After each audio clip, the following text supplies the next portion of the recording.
자, 오늘은 이제 단백질 들어갈 차례예요. 그래서 맨 처음에 탄수화물 했었고요. 1장에서. 자, 2장 지질, 그 다음 3장 단백질. 그래서 단백질 같은 경우에는 영어 이름에서 보시면은 프로테인이라고 되어 있는데, 이 프로라는 뜻 자체가 앞선다, 그러니까 다른 어떤 영양소들보다 더 중요하다, 뭐 이런 의미가 있대요. 어원에서도.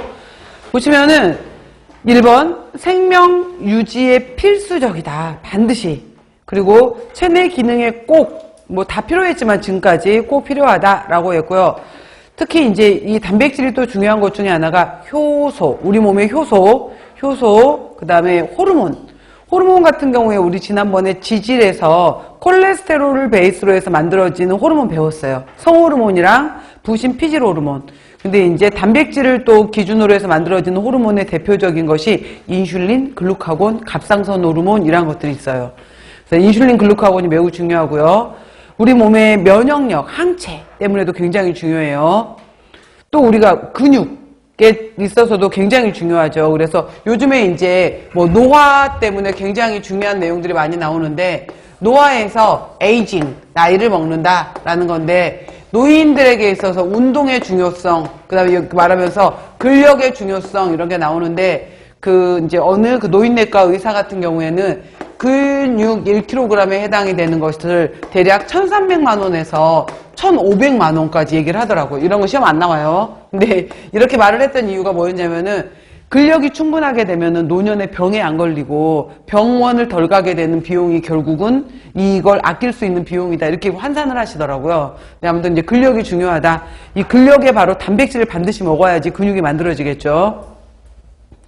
그리고 4번 보시면은 당질, 지질은 탄소, 수소, 산소로만 이루어져 있었어요, 주로. 근데 얘는 단백질은 반드시 질소, N을 함유하는 질소 화합물이다 라고 했었을 때 가끔 계산법 물어봐요. 자, 단백질 중에 질소가 있게 되는 건데, 이 질소가 단백질, 식품 속에 100이 들어있다면은 질소의 경우에는 약 16 정도가 들어있어요. 그래서 이렇게 계산해 보세요. 그래서 이 식품 속의 단백질은 얼마인가 라고 했었을 때 100분의 16을, 그러니까 16을 100을 16으로 나누게 되면은 6.25라는 계수가 나와요. 이거를 어떤 식품에 있어서 단백질 함량을 알고 싶을 때 이거는 질소값을 알려줄 거거든요. 질소값 곱하기 6.25로 계산하시게 되면은 그 식품 속에 들어있는 단백질 함량을 추적으로 계산할 수가 있어요. 그래서 이거는 16% 정도를 가지고 있다, 이걸 질소 계수로 환산을 하게 되면은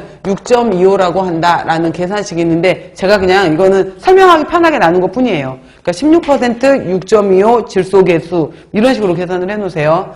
그래서 단백질 속에 질소 함량이 16% 정도 들어있고요. 이걸 다시 환산을 하게 되면 6.25라는 질소 계수예요.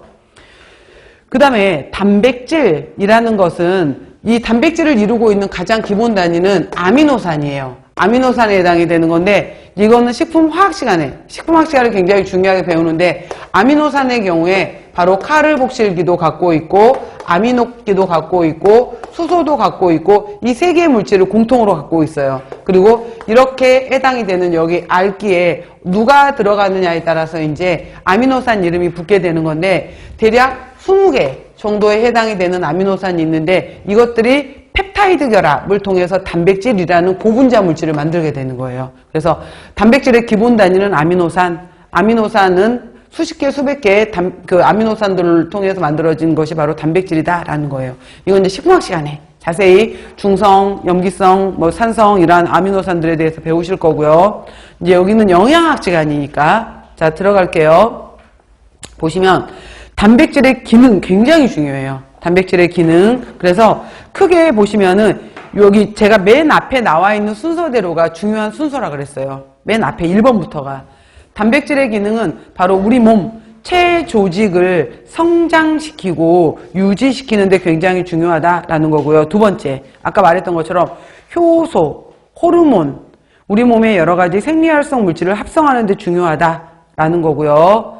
세 번째, 혈장 단백질을 통해서 우리 몸에 삼투압, 수분 평형도 부종이 생기지 않게 삼투압 조절도 하고요. 우리 몸의 pH를 중성으로 유지하는 산염기를 조절하는 것도 단백질이고요.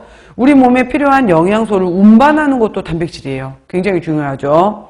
그 다음 4번 면역 기능 보시면 항체이란 것도 4번에 보시면은 특히 항체 중에서도 감마 글로불린의 역할이 바로 면역 항체 형성하고 굉장히 밀접해요.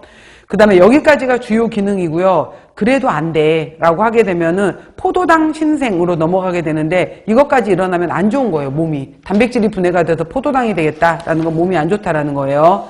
그래서 뭘 할 건데 6번에 보시면은 내가 에너지 내줄게. 이건